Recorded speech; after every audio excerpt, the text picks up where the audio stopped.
We'll have questions for other guests.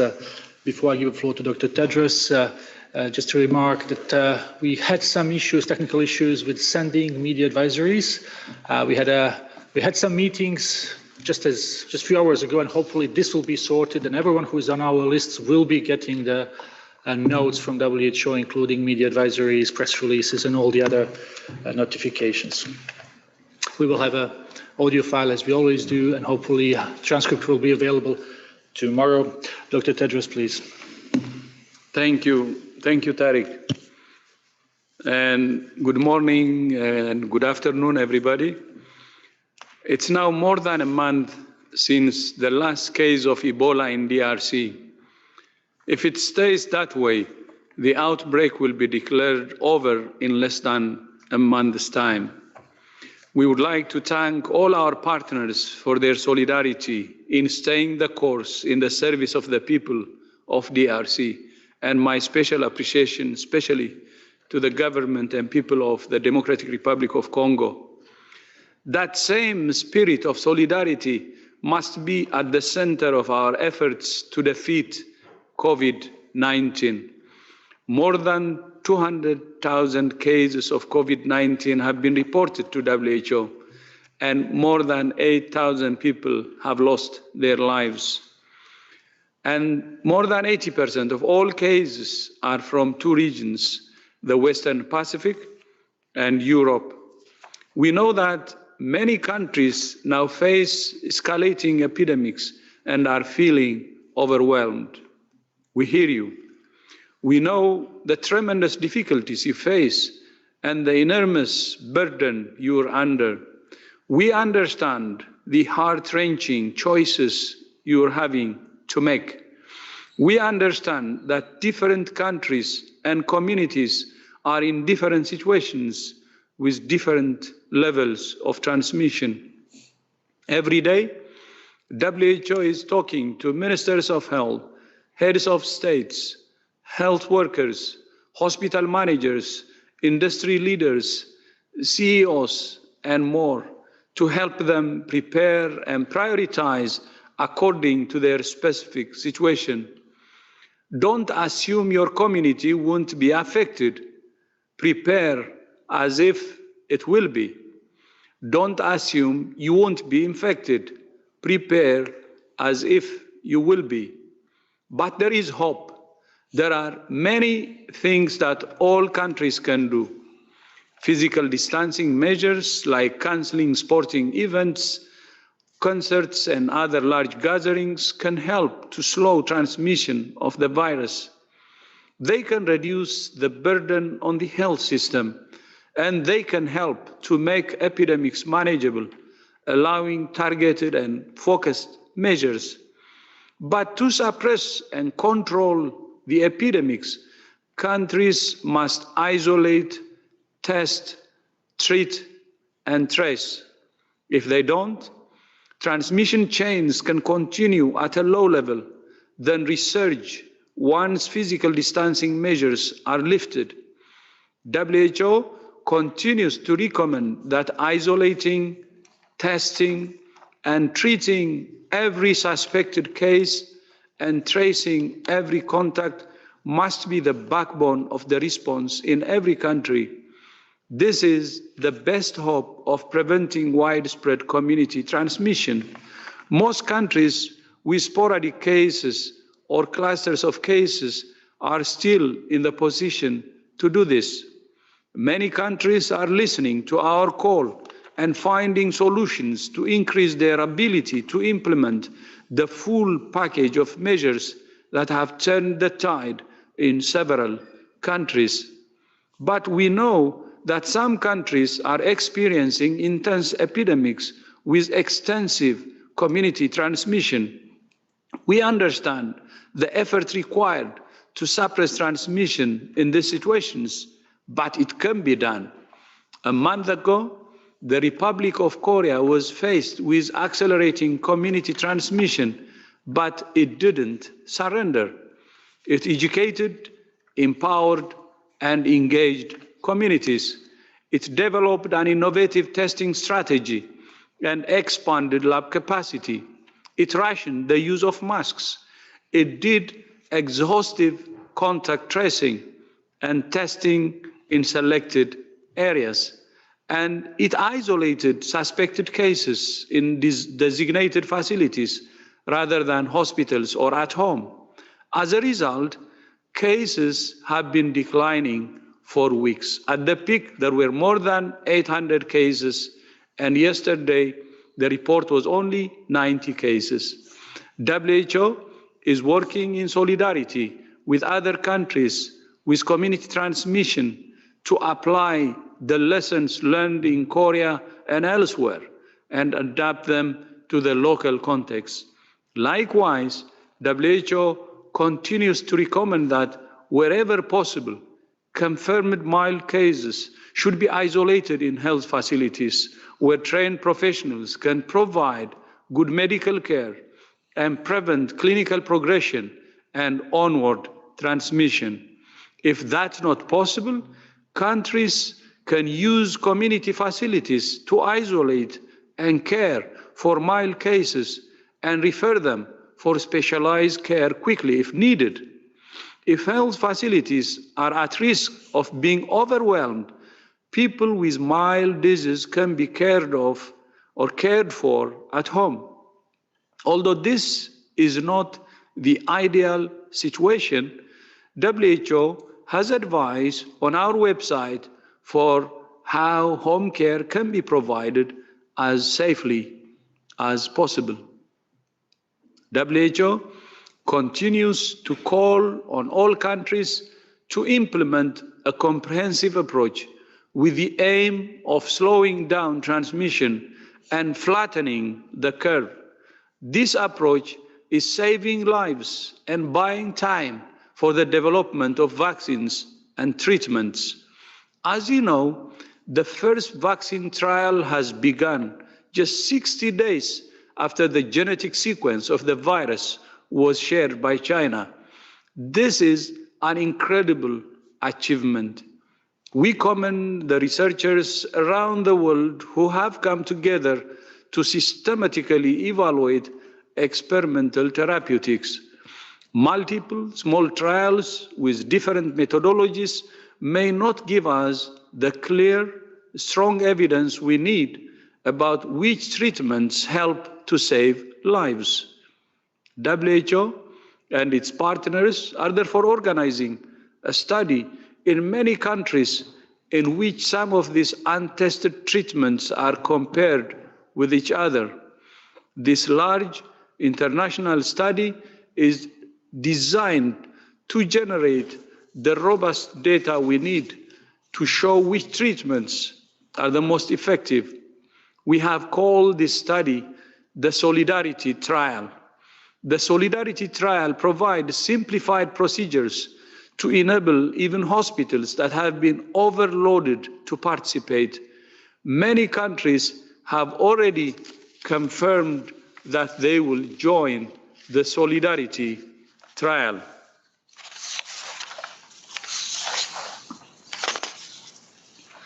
And these countries are Argentina, Bahrain, Canada, France, Iran, Norway, South Africa, Spain, Switzerland, and Thailand. And I trust many more will join. I continue to be inspired by the many demonstrations of solidarity from all over the world. The COVID-19 Solidarity Response Fund has now raised more than $43 million from more than 173,000 individuals and organizations few days since we launched it. I would especially like to thank FIFA for its contribution of $10 million. This and other efforts give me hope that together we can and will prevail. This virus is presenting us with an unprecedented threat, but it's also an unprecedented opportunity to come together as one against a common enemy, an enemy against humanity. I thank you. Thank you very much, Dr. Tedros, for these remarks. We will start with the questions. I will just remind once again, if it's possible, to have only one question per person, so we can get as many questions as possible. So if we are ready, we can start with Pavel from Poland, from the outlet Noise. Pavel, can you hear us? Yeah, can you hear me? Hello? Hello? Yes, we hear you. Go ahead, please, Pavel. Hello. Up to today, Poland ran 9,000 tests on a population of 38 million, which many consider as far too few. Do you have any recommendation on how much testing is advisable for a country in containment phase like Poland? And when can we expect cheaper version of diagnostic tests to be available in Europe? Thank you. If I understood well, the question is about how much testing should be done in a country of the size of Poland? Yes, yes. And when the tests would be available in Poland? No, when cheaper version of diagnostic tests be available in Europe? When cheaper tests would be available in Europe? First of all, the volume of testing is clearly determined by the number of suspect cases that you have. So I think the focus here is not how much testing it needs to be done to reach a certain number. The real challenge is, are you testing every single suspect case? Every suspect case should be tested, their contacts identified. If those contacts are sick or showing symptoms, they should be tested. That requires a scale up because many countries have not been systematically testing all suspect cases, and it's one of the reasons why we're behind in this epidemic. So we need that to happen. Secondly, there are many manufacturers producing tests. WHO is contracted with a manufacturer of production of tests mainly aimed at supporting developing countries. I am sure that Poland and through the European Union and others has access to many companies who are producing tests either in the academic or in the private sector. But if there is a need, any country may contact WHO, and we will either point them to a manufacturer or, if needed, provide them with emergency testing capacities. Thank you very much. Hope this answers question from Pavel. If we can go now to Simon Ateba from Today News Africa. Simon, can you hear us? I can hear you. Can you hear me? We will try to level up the sound a little bit. Please go ahead, Simon. Okay, thank you for taking my question. My name is Simon Ateba from Today News Africa in Washington, D.C. I know that coronavirus is spreading in Africa, is now in over 30 countries, and almost 600 people have been affected. But there's a problem. You still have big gatherings, you still have big religious gatherings, you still have big weddings.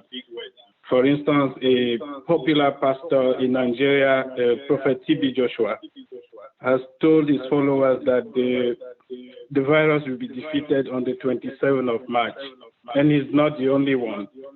So my question is, do you think this is the time to avoid, to stop big religious gatherings, big weddings, and all the things that bring us together in Africa and believe in science for the first time? Yes, but I will just repeat the question for everyone. The question is about big religious gatherings in Africa, and is this a risky thing for spread of the virus on the continent? First of all, congratulations to many of our member states in Africa who've reacted very quickly to put in place the necessary surveillance, the laboratory testing, and other measures. Africa is a resilient continent with a resilient population who've dealt and deal with epidemics every day of every year, unfortunately. At the moment, the incidence of COVID-19 in Africa is low. It may be higher due to lack of detection, but within reason, Africa still has a major opportunity to avoid some of the worst impacts of the epidemic and to prepare its public health system and its health system for this. With this in mind, African countries are looking at all of the different options, and I'm sure they're looking at the experience in Asia, the experience in Europe, and looking at what options work best for them. Certainly at this moment in time, all countries that have disease inside their borders need to examine the appropriate measures to limit contact between individuals, particularly large mass gatherings that have the potential to amplify disease.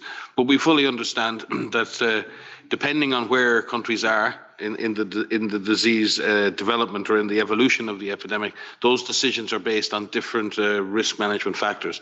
But in principle, WHO's view at this moment is that all countries with community transmission or clusters of cases inside the country, in order to avoid disease amplification, should be seriously considering delaying or reducing mass gatherings that bring people together in an intense way and have the potential to amplify and spread disease, particularly large religious type gatherings that bring people from very far away into very close contact. Yeah, maybe I'd like to add to what Mike said. As of today, the number of cases reported from sub-Saharan Africa is 233 cases and 4 deaths. And it's actually, in terms of confirmed cases, it's the lowest region. But as Mike said, we cannot take this number as amount of, or the number of cases we have in Africa. Probably we have undetected cases or unreported cases. But in addition to that, even if we take these 233 cases are true, we have to prepare for the worst. In other countries, we have seen how the virus actually accelerates after a certain tipping point. So the best advice for Africa is to prepare for the worst and prepare today.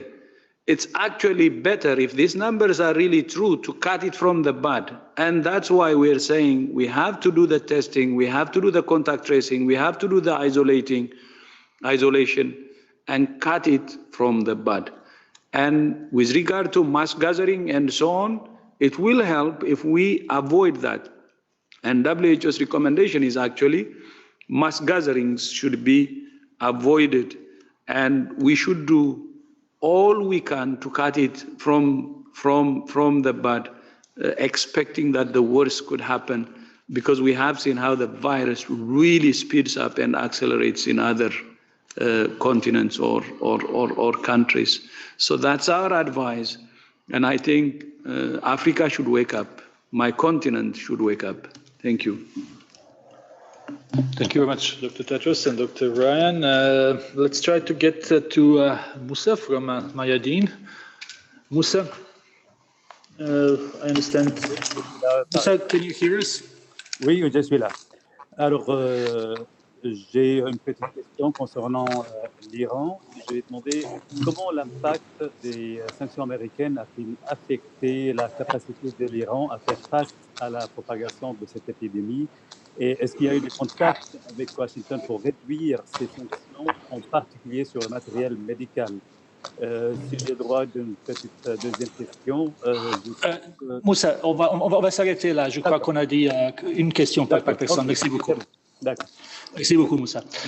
So our friend Moussa from Mayadeen is asking about the sanctions to Iran and how sanctions on Iran have impacted the capacity of the country to respond to this outbreak.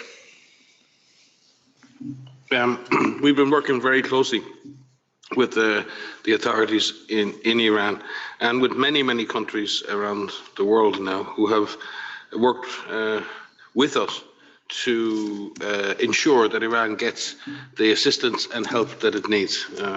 We've again said right the way through this epidemic that we want to avoid politicization of these events, and we thank those member states, and there are a wide range of member states from different political and different persuasions and ideologies who have agreed to act in solidarity together to support Iran's situation. And we're focused, as we have been, on providing lab supplies and reagents, in supplying PPE, and in ensuring that Iran has access to the markets it needs to do that. And we've been working at a very detailed level, not only through the sanctions, but through the banking system and others, to free up the necessary resources and to free up and provide the necessary assurances to companies and others that they can, with comfort, and without fear of any consequence, supply Iran with essential medical equipment and supplies for the purposes of the control of COVID-19.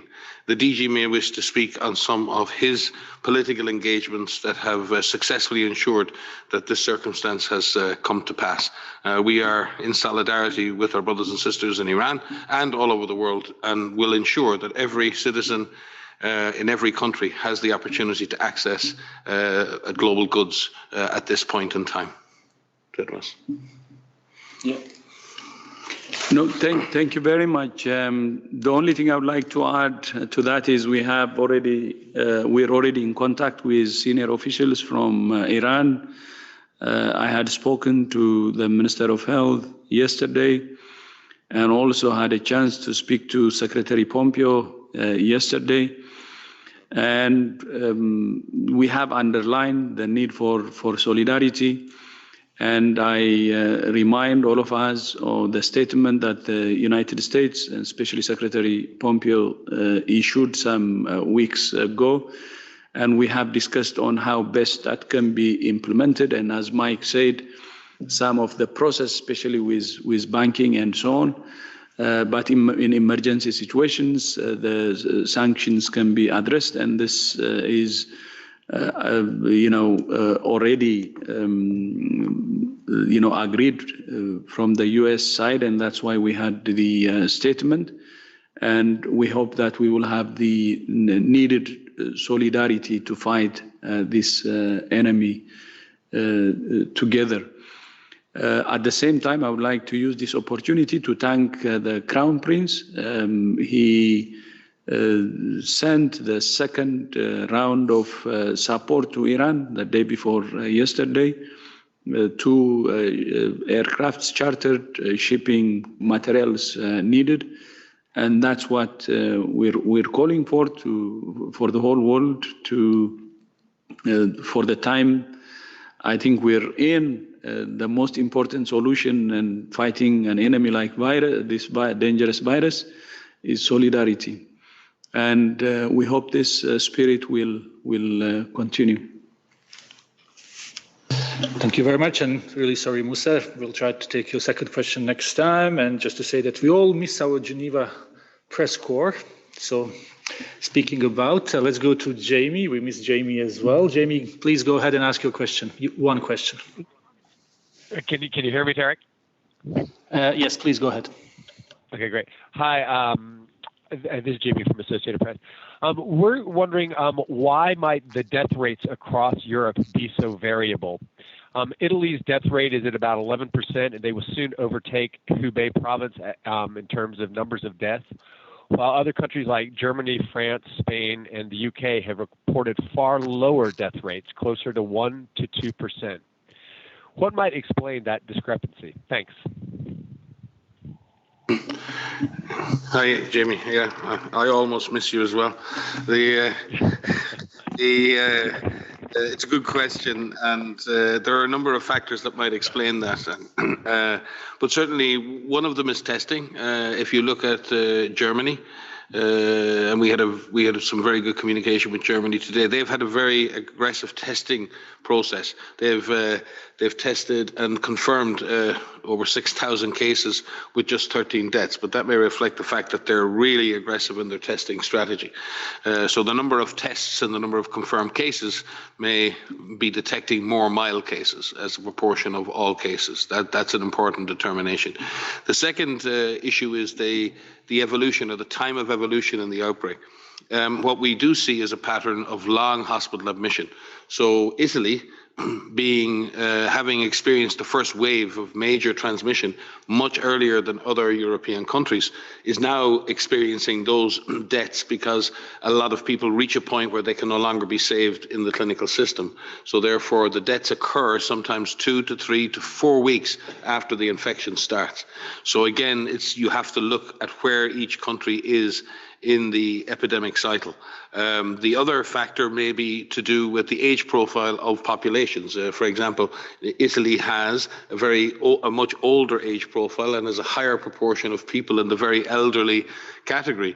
And in some ways, Italy has been a poster child for healthy people living into old age. And we've always asked ourselves the question, why Italians and people living on the Mediterranean are healthier and live longer lives.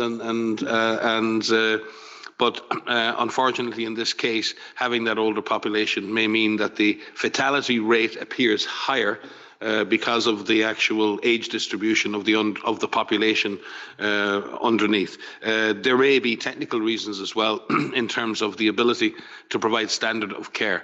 We saw this in China. We saw this in Hubei. When you looked at the case fatalities inside Hubei and outside Hubei, there were significant differences in case fatality.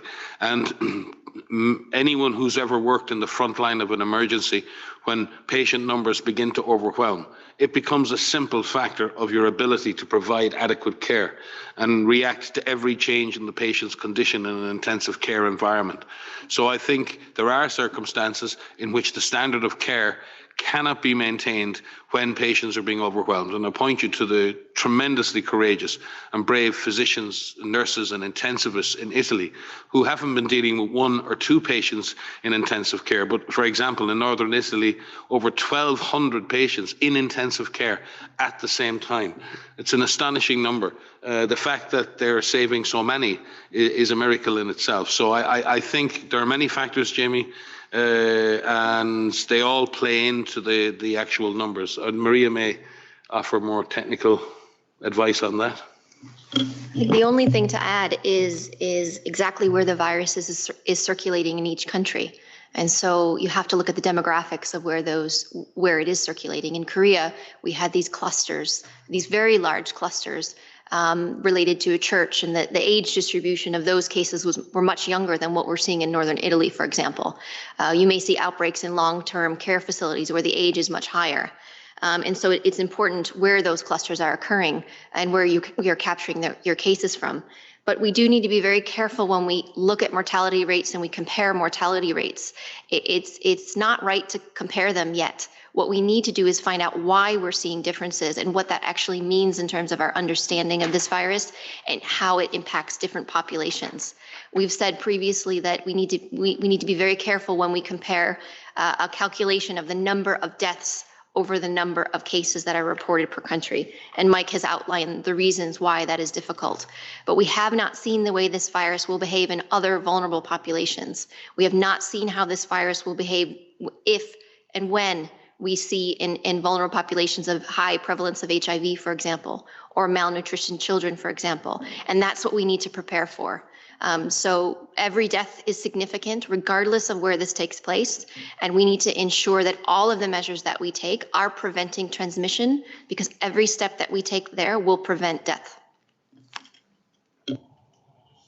Supplement here on the issue of severity. If you look at the case series that have been produced and published from Korea, almost 20% of their deaths have occurred in people under 60. So the idea that this is purely a disease that causes death in older people, we need to be very, very careful with. And physicians again in Italy will attest to this, and in Korea. This isn't just a disease of the elderly. There is no question that younger, healthier people experience a much overall less severe disease, but a significant number of otherwise healthy adults can develop a more severe form of the disease. And that's why we need to be ever vigilant in ensuring that we observe everyone, even the mild cases, for any signs of clinical progression to a more serious disease. Thank you very much. We go to next question. That would be Diego from Brazil. Diego, can you hear us? Yes, I can. Can you hear me? Yes, please go ahead. Yes, there's been a lot of speculation about cases regarding children. So if you could please clarify what is the data right now about the symptoms on children and how fast they can spread, the virus can spread on children. Thank you, Diego.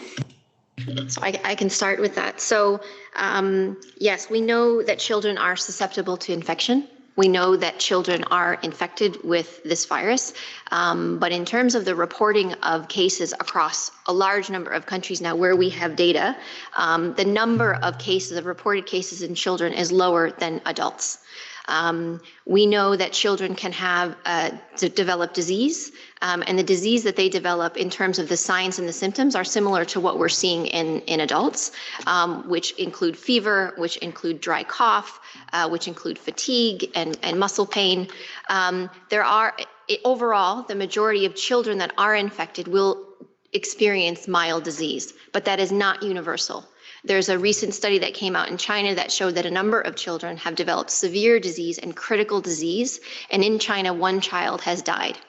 And so what we need to prepare for is the possibility that children can also experience severe disease. But the evidence so far is that children have mild disease, and only one death reported in China so far. Thank you very much, Dr. Van Kerkhove. We will take one question from journalists who are, for some reason, unable to get on the line. So here's Camilla Hodgson from Financial Times asking, is there a shortage of tests and/or test processing centers in Europe? Is that a reason that more testing isn't being done in countries like the United Kingdom? I think countries in Europe have been scaling up their capacity to do testing over the last number of weeks. There are different options for countries. One is, lab testing kits, which do a small number of tests per kit. The other are automated machines that allow you to test a number of samples at one time. And then there are high throughput machines that allow up to 5,000 samples to be processed per day. And many European countries are moving through to put in place those more high throughput mechanisms to be able to test more and more cases. So yes, I think there's a scale up going on in testing, but I don't believe that the ability to test has been the reason for the not testing. I don't think that's been the limitation. I think it comes down to what the strategy of an individual country is. If you're going to make an attempt to detect every suspect case and test every suspect case, then I believe countries in Europe do have the capacity to do that. The tough part is then when you get those cases, being able to identify contacts and follow those contacts and quarantine contacts. Then you need to leverage a much larger public health response that comes in behind that lab testing and allows you then to suppress the virus through those individual isolation mechanisms. Isolating individuals or quarantining contacts is about removing people who are potentially infectious from the community. What in balance with that and in line with that, social distancing or physical distancing measures, in a sense, ask everybody to separate themselves from everybody else on the basis that we're not quite sure where the virus is. A combination of those two allows you to really suppress the virus. If you really focus on individual measures to try and take people who are known to have the virus or could have the virus out of the general population for a period of time, and at the same time you create some physical separation at the population level, those two combined can be very effective at suppressing transmission of the virus. In order for that strategy to work, you must have the capacity to do more extensive lab testing as you really try to search for and identify all of those suspect cases. And countries are coming up with different strategies to meet the testing demands. And maybe Maria can explain a little more on what those strategies are. Yeah, so there's three major areas in which countries are working on to increase their testing capacity. The first is the kits themselves that Mike has described. The sheer number of available tests and companies that are developing tests and countries that have developed tests is incredible, considering we're 12 weeks into this outbreak, this pandemic. The second area is increasing the number of labs that can actually run these tests. So in every country, there are national labs that can do PCR. They're building on a flu, national influenza system that has been in existence for decades. But increasing the number of labs that can actually run those tests is an important part of the strategy. Whether you're using public health labs or you're using private labs or academic labs, whatever it may be, the number of labs that can do those tests needs to be increased. And the third area is the number of people, the workforce, who are actually going to run these tests. So this three-pronged approach of being able to have more labs that can do these, run these assays, more people who can run this, and have more tests available are really critical.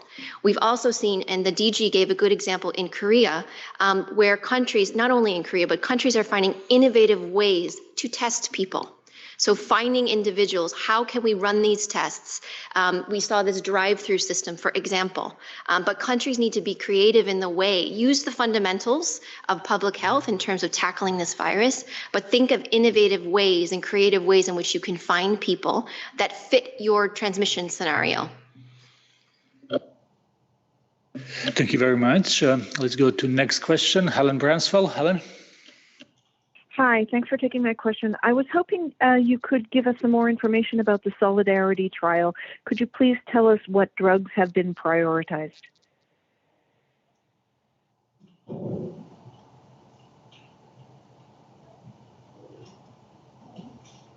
Hi, Helen.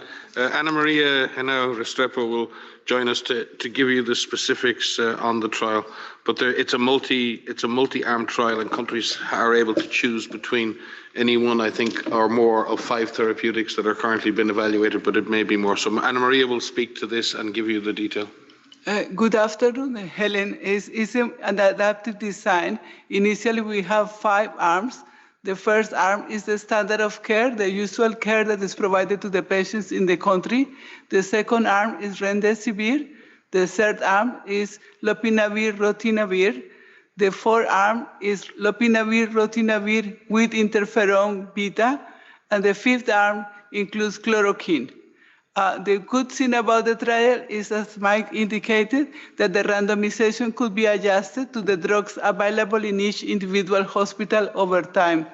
The other good thing about the adaptive design is that we can include additional arms or drop arms as our Global Data Safety Monitoring Committee advises we should do.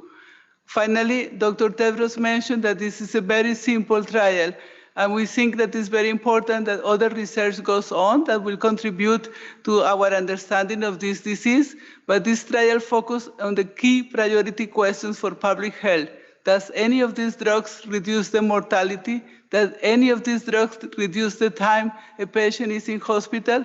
And whether or not the patients receiving any of the drugs needed ventilation or intensive care unit.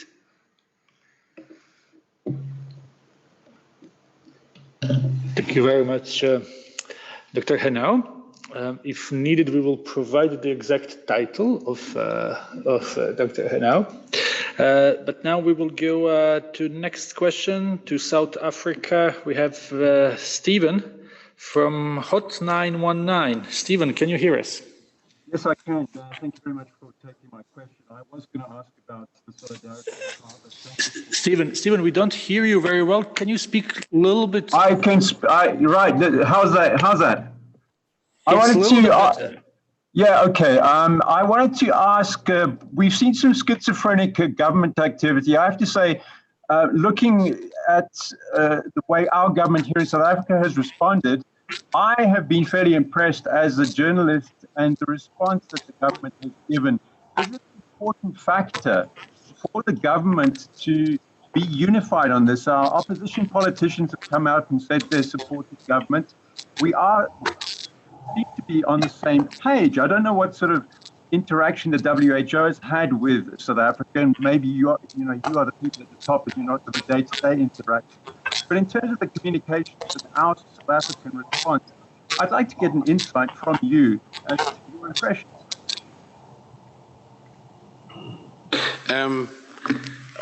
Again, as the Director General has said many times, an all-of-government approach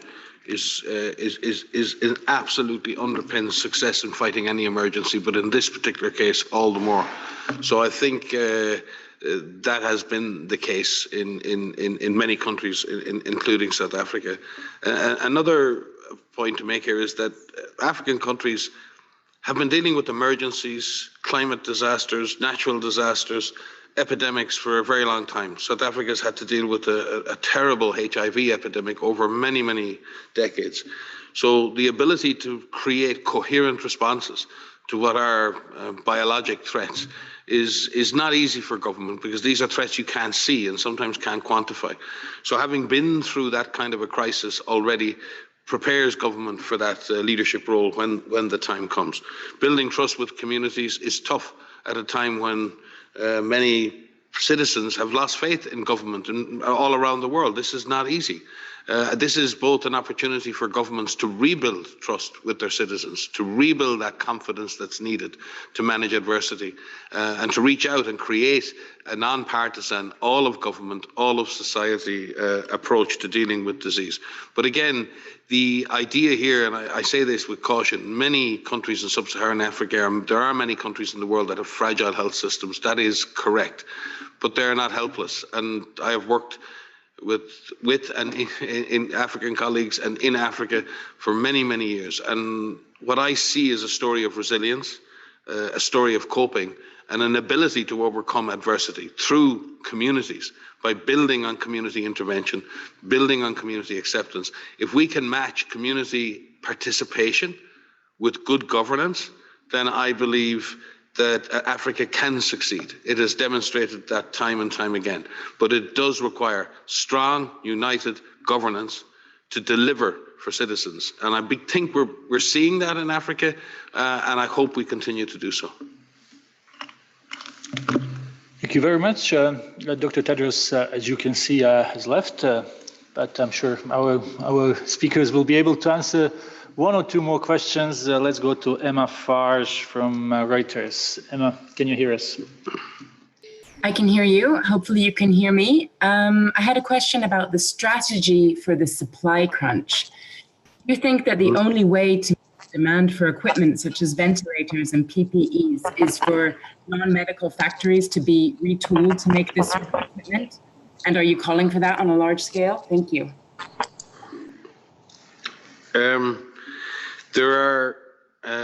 You are correct. There is a real pressure in the market for personal protective equipment, for essential medical supplies, for providing care for people. Most countries are still in reasonable shape, but there are great disruption and there's great distortion in the market, and many would characterize that as a market failure.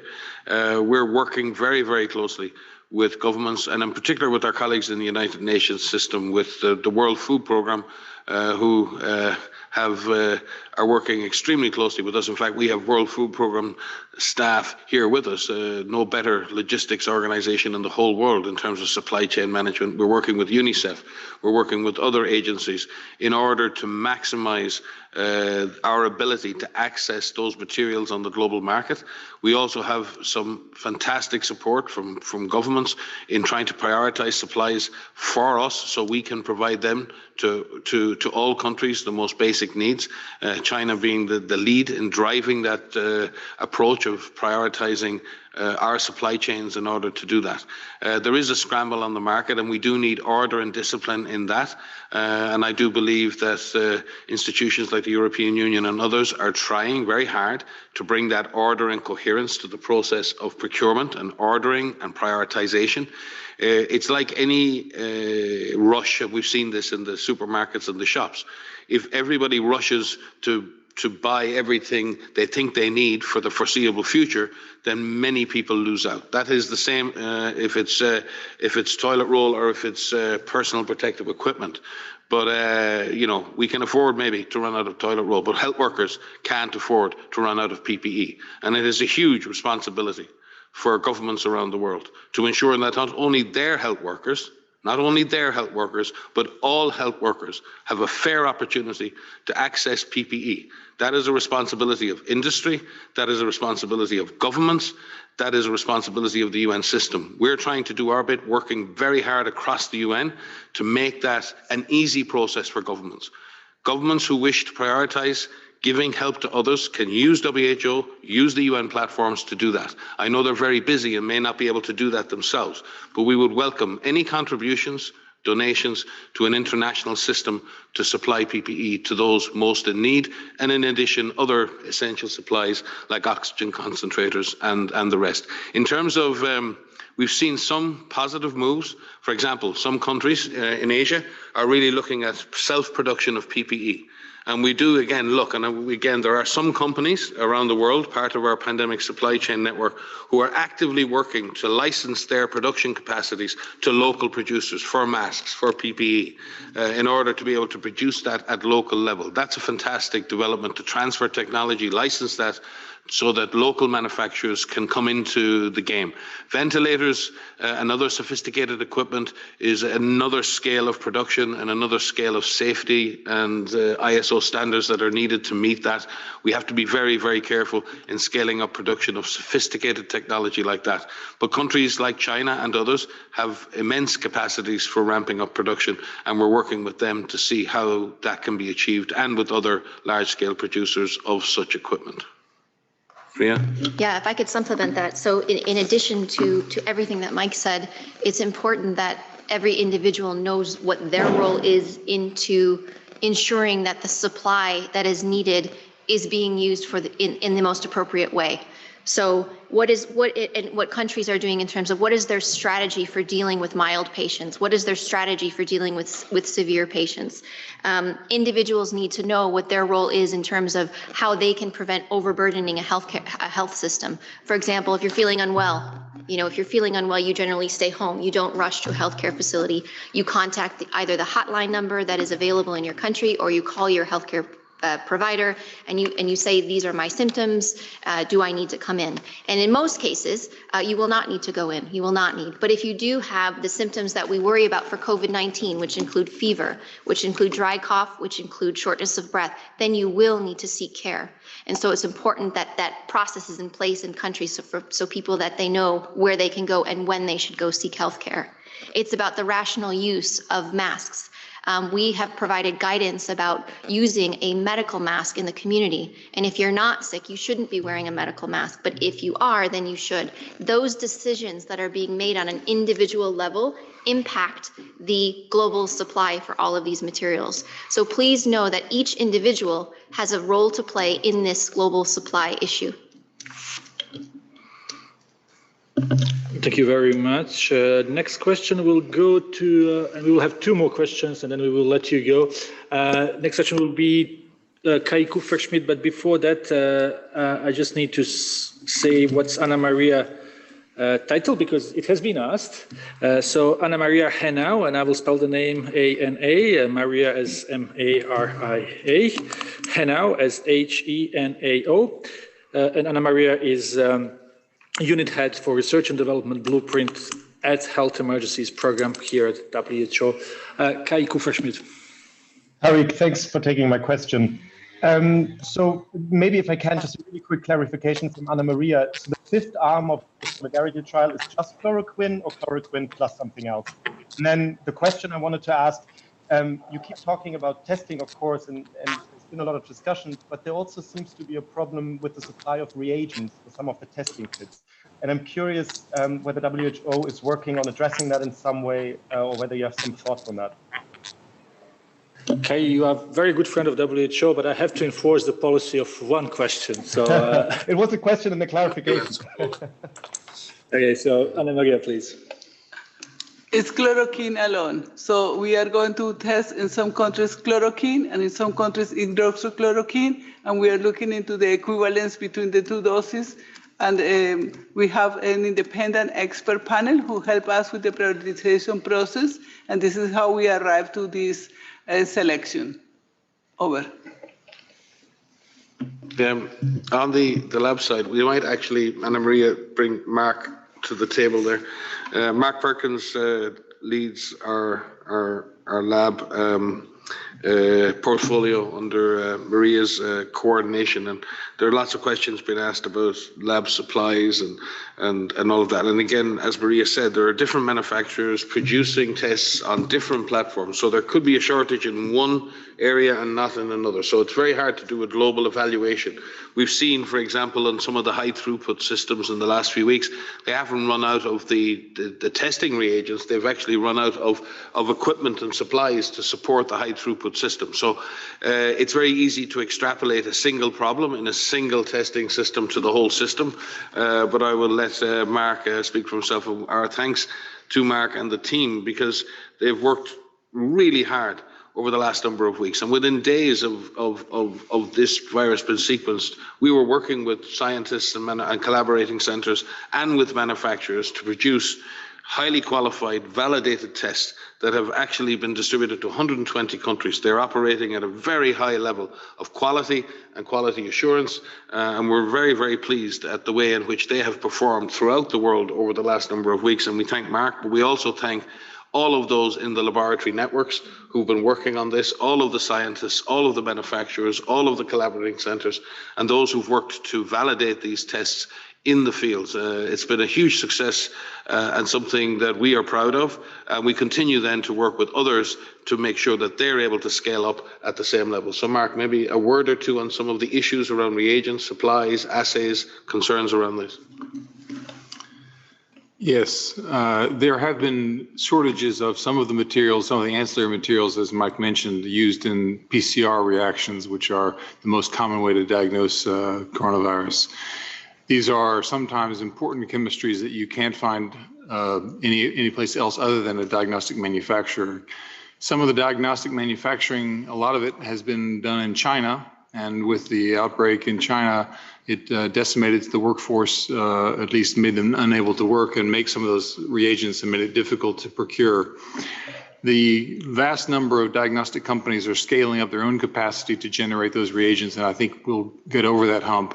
There are more than 200 companies now working, already declared, sometimes already finished, working on diagnostics for coronavirus. And so we have a plethora of choices, and sorting out which ones work and which ones meet whose needs is really the next step for the future. Thank you. Thank you very much. That was Mark Perkins, and I was trying to find the exact title. Maybe can you just say the exact title for those who would like to use? I'm the lead of laboratory networks in infectious hazards management. Thank you very much, Mark. And we will go to last question, and we'll go to South China Morning Post. Do we have anyone from South China Morning Post? Yeah, can you hear me? Hopefully we will hear you better. Try again.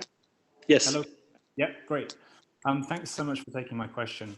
Dr. Tedros mentioned the importance of international unity on this, and I just wondered whether anyone there at WHO had comments about the US President Donald Trump's continued usage of the Chinese virus as recently as this morning to refer to COVID, given that there continue to be reports of racism and xenophobic attacks against ethnic Chinese people around the world.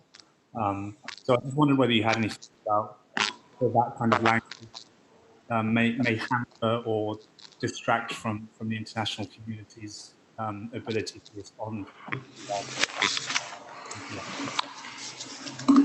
Thank you very much.